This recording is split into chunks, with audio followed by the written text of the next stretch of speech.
Hey everyone, thanks for coming. My name's Peter, and this is my fiance Eric.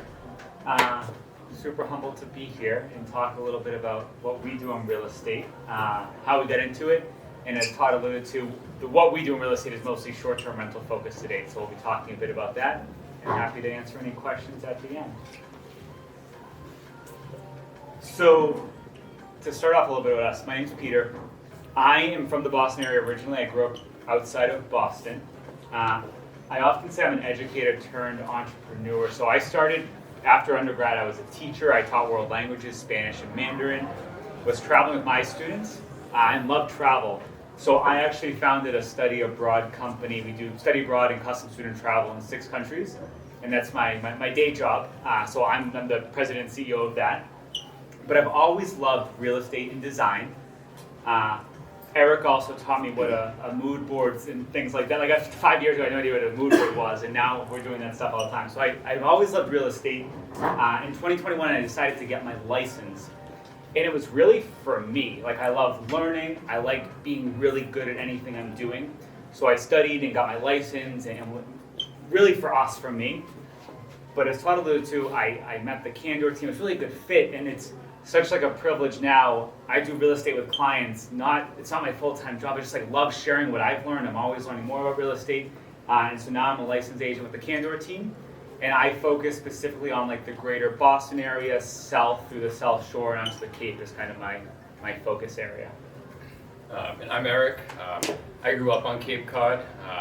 I'm an interior designer / architectural photographer.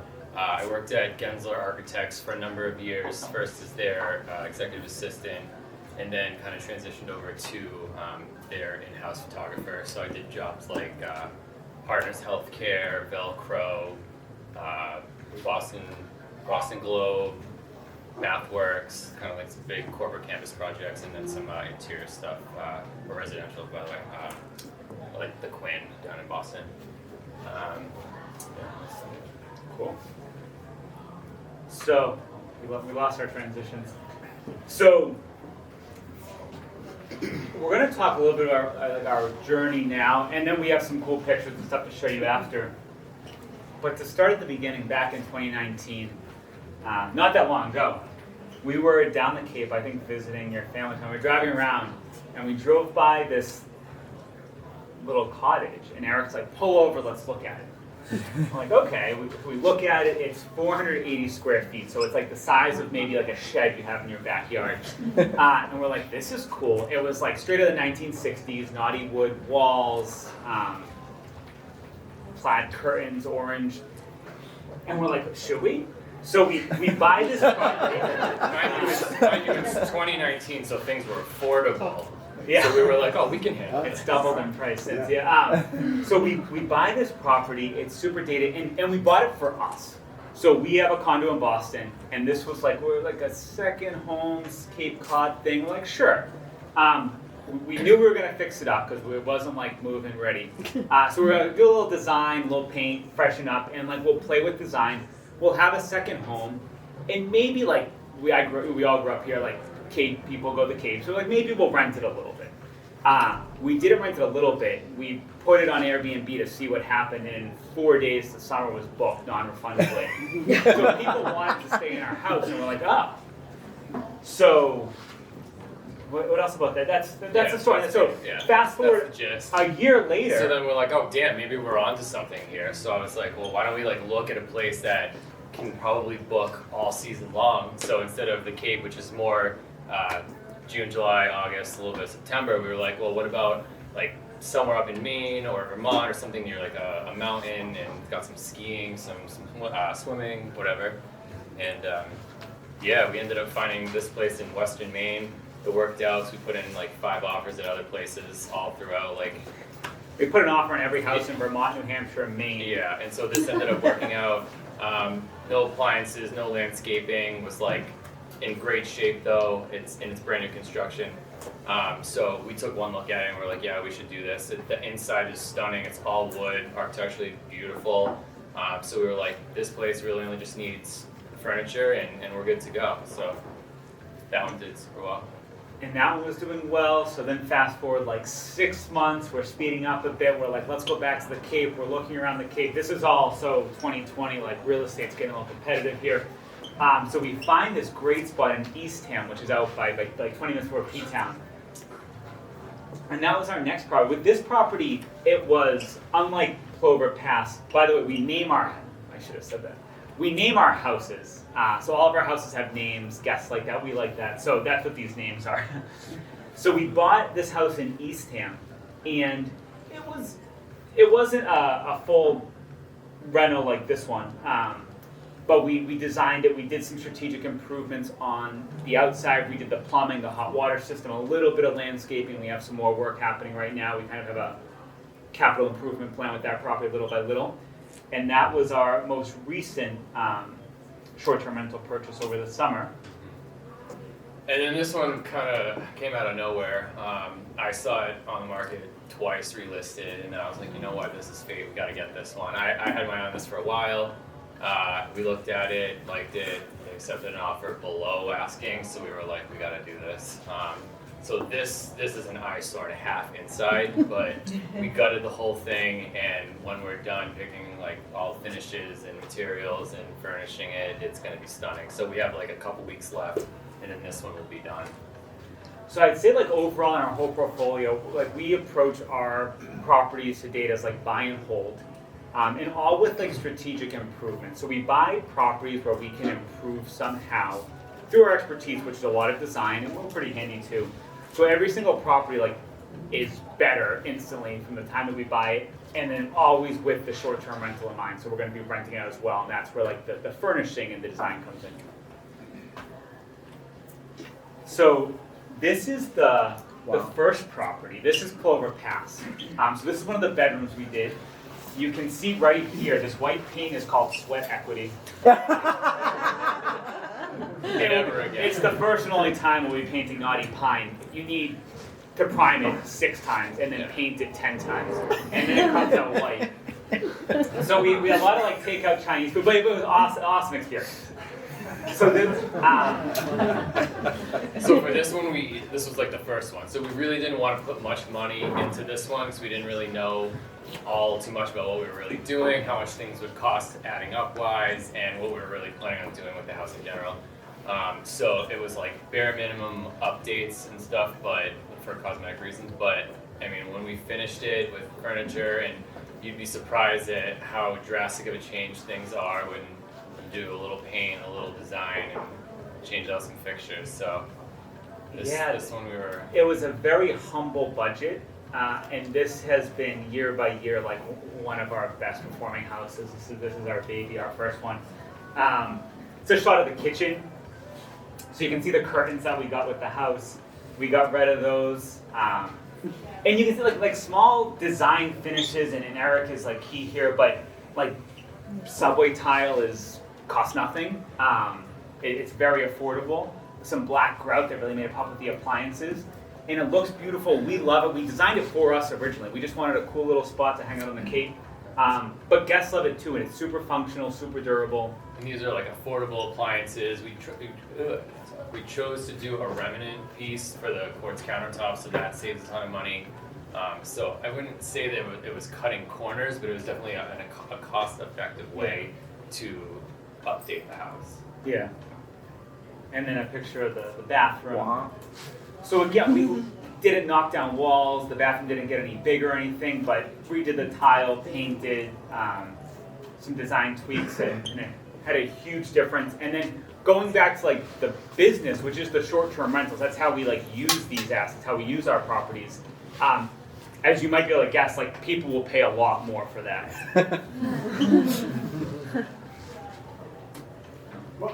So, what does the Plover Pass bring in for night rent? Unless you're going to get to that later. But During Q&A, we'll talk about it. What is this? This rents for like up to like $250 a night in the summer. in the summertime. Yeah. How much? $350 a night? 250. $250. Yeah. And then on top of $280 pet last fees, because time, we maybe? chose to do these 3 as pet-friendly homes, which everyone wants as a short-term rental. We found out, like, anyone that's like, oh my god, thank you so much, like, we're allowed to bring our dog on vacation, we're like, yep, $25 a night, you know.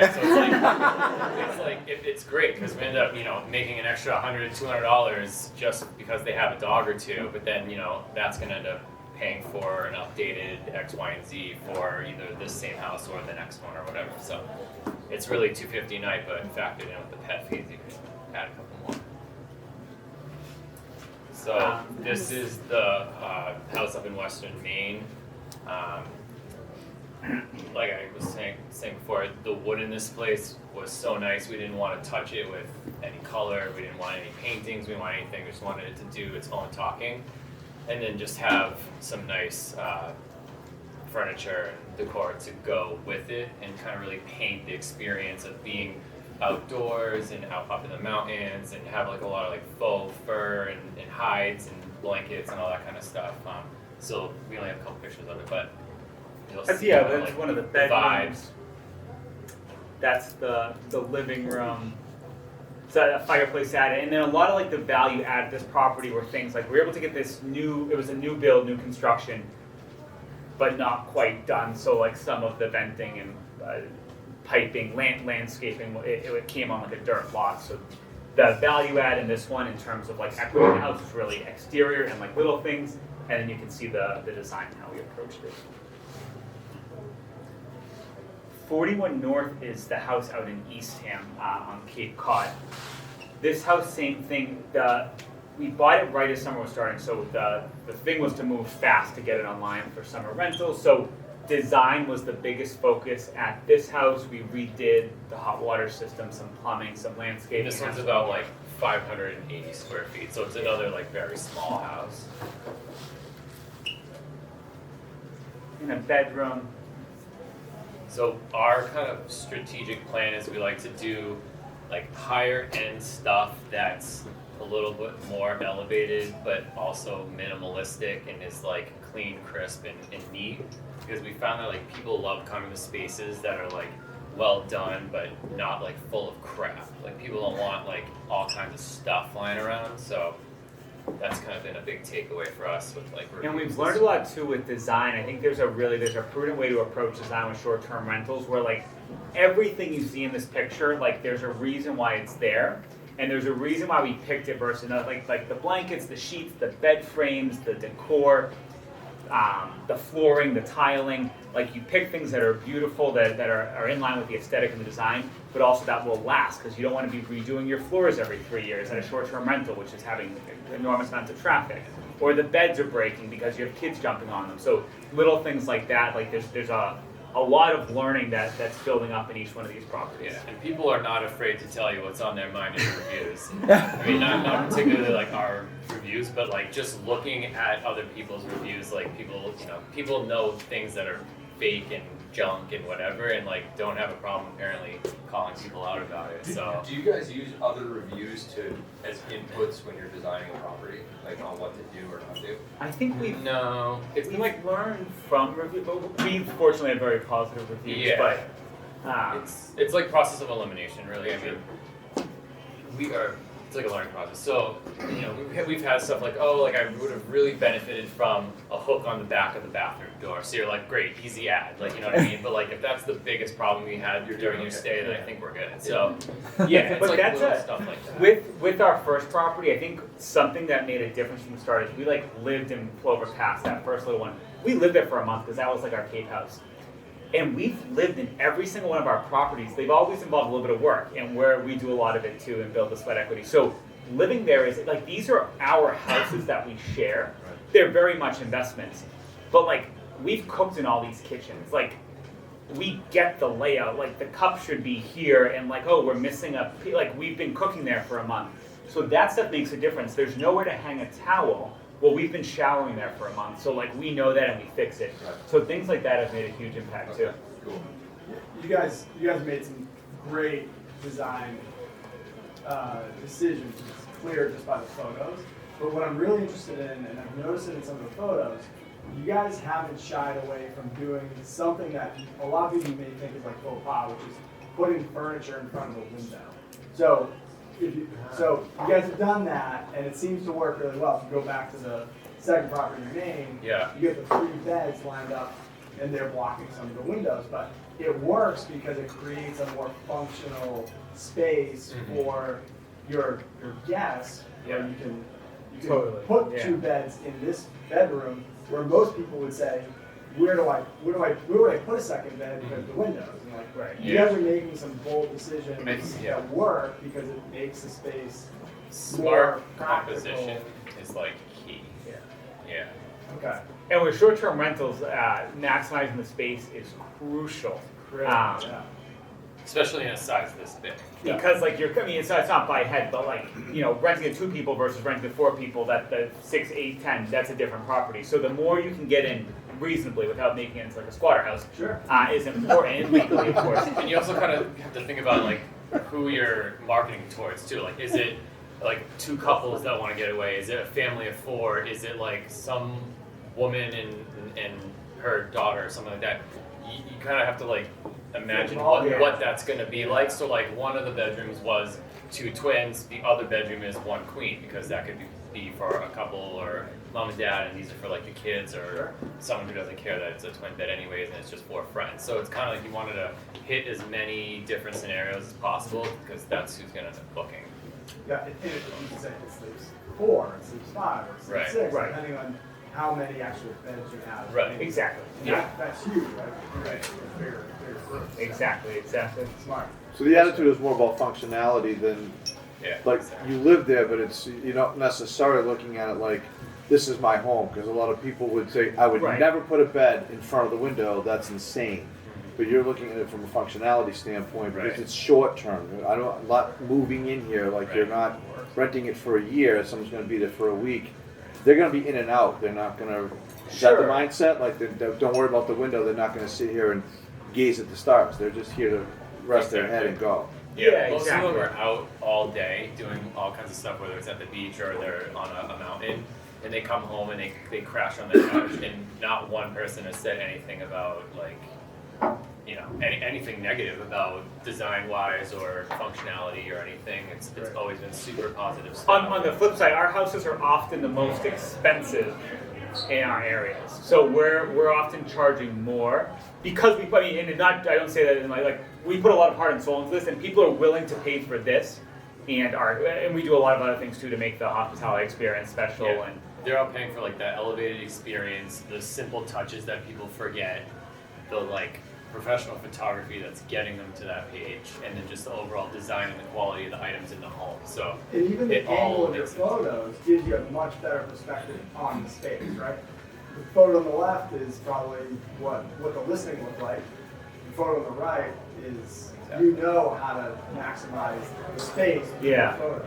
I mean, to give Eric a shout out, yeah, I mean, we've worked with some people, like even like friends of ours, and neighbors in the Cape, who are like, Eric will do the photos, and they can charge more because of, and whoever's in real estate, I mean, open houses are packed when there's beautiful pictures. You can also have really bad listing photos that might not get people to the house. So photos absolutely matter, yeah. And then our current property, if we were talking next month, we'd have some pretty sick pictures to show you. So next month, Eric and I are taking a month off from Boston, and we'll be living here. We're like 2 weeks out right now, so flooring's going in. But here are some subfloor wall down pictures. And this is the 3-bed, 2-bath salt box in Yarmouth that we're finishing up now. Oh, I got nothing with that. we have no cool pictures to show you, but But this is the Here's vibe the we're mood going board. for. So this is kind of what the house will look like when it's done. Super like airy, bright, coastal, luxy type feel. Lots of jute for the rugs and some grass cloth and some really nice linen material, wicker, all that kind of stuff will be going in there. And then that's like just a glimpse of some of the actual items going in the space. So it's 3-bed, 2-bath, and yeah. It should be Where are you shopping sweet. for those types of selections? So I like to use Wayfair a lot because the design time for CB2, Crate Barrel, all those is like 12 plus weeks for couches and chairs and stuff. which I don't really feel like waiting for. And because it's double the price, Wayfair. I mean, if you're like a good hunter and you don't mind putting the time in, you can find really awesome stuff that's solid metal, solid wood, reclaimed wood, like really good stuff, like genuine leather, all that stuff, and pay a fraction of the cost of room and board and auto rebar and all that stuff. So I tend to use that, and the shipping's way better. I tend to use Wayfair for everything and spend a fraction of the cost. Yeah, it's We're a great. big fan of Wayfair. Wayfair's a big fan of us, especially Eric. Eric's on a first name babe. Wayfair knows us. We spent a couple bucks on furniture the past couple of years. You guys use a business account? Yeah. We do, yeah. Yeah. That's the way to go. Yeah. Good job. So that's Captain Cord. So just a couple of the pictures that we put this out beyond the short-term rentals, just to show you some other things we've done. Condo in Boston that we recently designed, and I think here you can, I don't know, I think design in real estate is like what we love, what we do, and I think this is just a super clear pre-construction or finishing touches to design like what it does to a space. This isn't a short-term rental. This is a residence, but a shot of like some of the design work that we've taken on, and then also our photography. Anything here? Do you guys sell these services? You know it. Without hesitation. And some more photography that Eric's done. And maybe I'll go first just to give you a shout out, because I watch Eric edit this stuff, and it's incredible. Like how you have these windows where you can like see out and the picture. Like there's a whole editing Yeah, it's process a lot for of that. lot of layering going on. Yeah, I just use an iPhone. But I think it brings a space to life, whether it's like a listing, which we all know as real estate agents, or like going back to what we do, which is short-term rentals. If I was like on my own, and our talents fuse well here with what we do with the business and the rentals and the design and real estate,